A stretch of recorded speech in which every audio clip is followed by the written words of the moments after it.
What are some of the effective ways that you've been able to optimize your approach to telemedicine? We have really, like most organizations, first and foremost, focused on expanding access to telemedicine at the beginning of the pandemic. What we saw in our organization after we initially deployed was that even when there was a pullback in the surge conditions, there was still a dependence on telemedicine that was encouraging to us as an alternative form to access clinical care at Scripps. We looked at ways that we could consolidate into our EHR platform and really focused on how do we make it easy? How do we make it simple? How do we really limit the need for additional technical support? And that took repetition, it took time, but I think we've accomplished that. The next iteration was to really look and compare and contrast what's the experience from a provider and patient standpoint with a telemedicine visit as compared to an in-person visit. We noticed that the overall patient experience was equivalent for a telemedicine visit as compared to an in-person visit. Actually, it was slightly higher,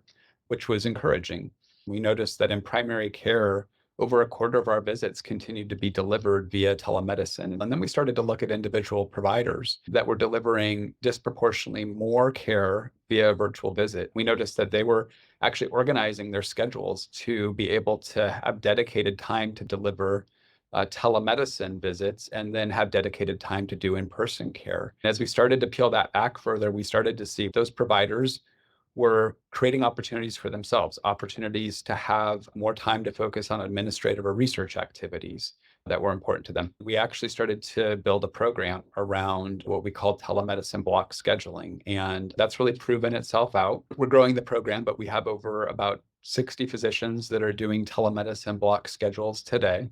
And we're starting to create some capacity for providers that actually want to do upwards of half of their visits via telemedicine. It's also giving them some more balance in even where they deliver services. So we have some real constraints in terms of space. And what we've started to understand is that when we can create these dedicated telemedicine block schedules, is that we can free up exam room space because providers aren't darting in and out of an exam room to see a patient in person and then into an office or into a private space to deliver a telemedicine visit. And so that's actually allowed us to better utilize our existing physical footprint in the organization. It's actually allowed us, where appropriate, to hire on additional physicians to be able to really address a challenge I think most organizations are facing, which is access and timely access Yeah. to care.